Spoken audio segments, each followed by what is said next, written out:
guys, welcome back to my channel. My name is Emma and she and the joy is this. So welcome back to She Has Joy. Welcome back to this channel. I'm so glad you're here. Oh, I almost dropped the camera. Anyways, I'm so glad you're here. I have just a little teeny tiny word to share with you about what God has been teaching me currently in this season that I'm in. I just celebrated a birthday and just like stepping into who God has called me to be. Anyway, story time.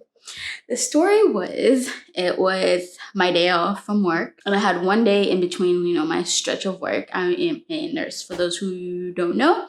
Anyways, I work night shift, and this was like the following day after I worked. And so I'm like coming home from work, and I'm like, God, like, I'm so excited to be off today. Like, let's spend the day together. Like, this is gonna be fun. And so I'm just chilling, and I go to bed and I wake up and I just feel this nudging from the Lord to go to Atlanta. I know, it's crazy. I'm like, God, like, why are we going to Atlanta? Like, this is wild. Anyways, I am like, okay, I know some of my friends, from Black Voices. Shout out to Black Voices. If you don't know them, you should. They're a ministry that is empowering young Black men and women to step into what God has called them to be in relationship with Jesus and in their called arena in life. And so they were having like this event all week in Atlanta, and I had been seeing it on my story. And I was like, God, I would love to go, but obviously I don't have a whole week to dedicate, to go to Atlanta and be with them and just roll with them. And I was like, God, I'd love to go. And he's like, why not? Why don't you go just today and see how it goes? And I'm like, God, that's crazy. That's like a 3-hour drive just for like one worship night. And I was like, like, this is insane. So anyways, I wake up, I get ready, and I get some coffee because, I knew it was going to be like a long night. 3-hour drive to, 3 hours drive back. And like the whole worship night was going to be around 3 hours. And so, maybe an hour and a half. And so I like get my coffee, caffeinate, and I'm driving to Atlanta. So the whole way down, I'm having this like sweet time with the Lord. And I'm like so excited because I love adventure. And I'm like, okay, me and the Lord are doing this thing. And I'm just so excited. So I get there and like I had like 30 minutes out, I'm in traffic. And I text my friend, I'm like, hey, I'm coming. And she's like, what? I didn't know you were coming. And I was like, yeah, I just felt like I needed to come. And I just pulled up, literally. No one knew that I was coming except for that one friend, like 30 minutes before. And so I show up and I park and I like head to the door. And I see the people like in the room. I see them through like the window and I'm like, okay, I'm at the right place. Like the address was, correct. They did their thing. And I opened the door. It's not opening. Like it is, like I'm pulling on the door and it's not opening. And I'm like immediately start to freak out. I'm like, Lord, why would you send me to a place that's locked? Why would you send me here? Because God had told me to go, like I had confidence that I was supposed to be there. But because the door was locked, I didn't feel like I should be there. So I had this like inner battle going on in my heart. I am pulling on this door and it's not opening. I immediately start to text my friend frantically, like, hey, can you open the door for me? I don't know where you're at. I don't know if I'm supposed to be here, blah, blah, blah. And then I'm like, wait a minute, Emma, just relax. Okay. I like take a breath, and people behind me were coming to the worship night as well. And so I see this group of people come and they open the door. But y'all, they pushed on the door and it opened, and I was like, are you joking me? At that moment, I felt the Holy Spirit drop that phrase, the door is open. I was like, okay, like, put that on the back of my pocket. Anyways, I went in, I said hi to some people, met some new people, and the worship night began. And we were just worshiping, and I found myself in the back of the room, and I was like, going for it because I knew God had sent me and he had something special planned for that 1 hour and a half in Atlanta. Anyways, the preaching that day, Carlton, I think was his name, he preached on not believing who God has said about you. He's like, most of us believe who God is. Like most of us believe that God is, Jehovah Jireh, like he's going to provide for us. God is going to come through for us. He's faithful. He's good. Like most of us Christians believe that. We believe who God says he is. But what we don't believe is who he says about us. And I was like, and I was like, not the Lord, like sending me to Atlanta just to hear that one word that like I have not been believing who he says about me. Because I'm like, oh yeah, like God said that and that's cute. Like God said to do YouTube, but like that's cute.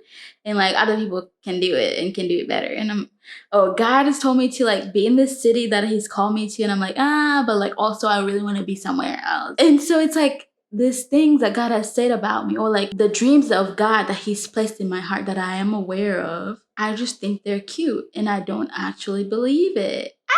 So that really like spoke to me. But more than that, the thing about the door was like just circling in my mind during that whole night. Like I just felt the Lord saying, the doors in your life that you are believing me to open are open. You do not to pull on the things that I've said I will do. And I was like, hold up. Because, I was pulling on the door that was already open.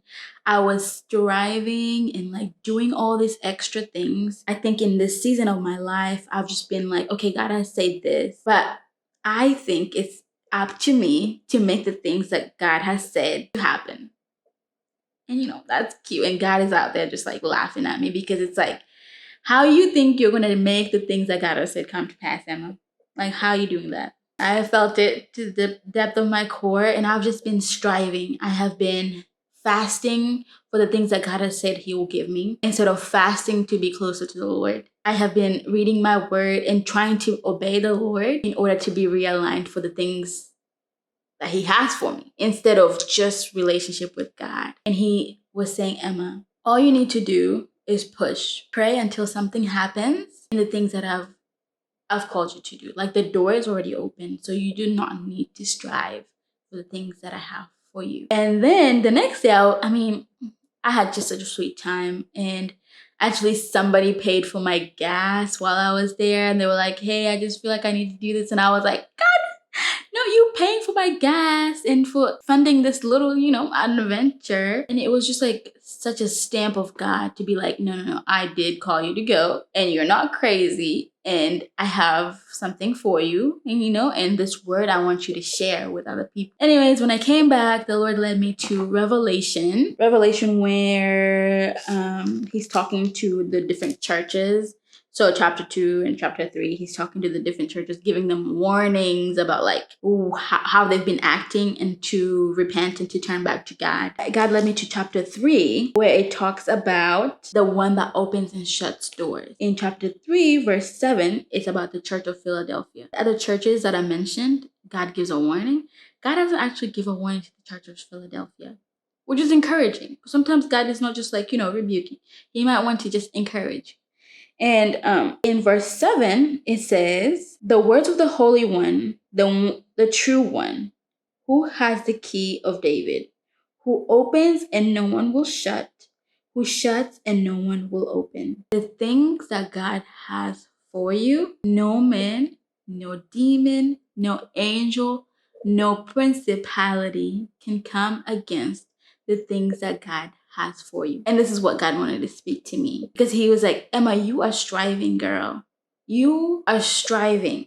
You need to chill. You need to calm down. You do not need to work or manipulate me for the things that I've called you to do or for the things that I have for you. They are all gifts anyway. And he was like, there's no one can shut the doors that I've opened, and no man can open the doors that I've shut. And then the Lord was like, you need to rest. In this season, I want you to rest. And I was like, God, like that's so kind, because there was this like anxiety lurking in my walk with God recently, because I'm like, how am I going to do the things that he's telling me to do? How am I going to keep doors open? Or like, how am I going to get into rooms that will allow me to do what God has called me to do? And it's just like, no, girl, you need to chill. Because God is on the throne and God is God alone. And so he is fully able to do what he said he would do. And so I just wanted to share that little thing, that you have permission to rest today. You have full permission to chill in the things that God has said to do. You don't have to manipulate God or people for God to do what he said he would do. And like the doors of your life God actually knows when to open and close them. And it's okay to just rest in that and not strive. All you're called to do is be in relationship with God and obey Him and love Him. And the pressure is totally off. And I just wanted to encourage someone with that message today, because y'all, why is it getting dark in here? Let's see. But yeah, to just tell you, girl or boy, just chill. Sit down, because God knows what He's doing, and you can trust Him today. Again, thank you for joining me. Feel free to subscribe and join all the craziness that God is doing on this channel. You know, who knows what God's gonna do with my little yes. Feel free to subscribe, share this with a friend if you know a friend that's struggling, striving a little bit. Feel free to send this to them. Subscribe, leave a comment. What's an area in your life that God is telling you, relax, girl, I got you? Feel free to comment down below and let's get a conversation started. But other than that, thank you for clicking. Thank you for joining. But yeah, I love you guys. I am praying for you all. I'll see you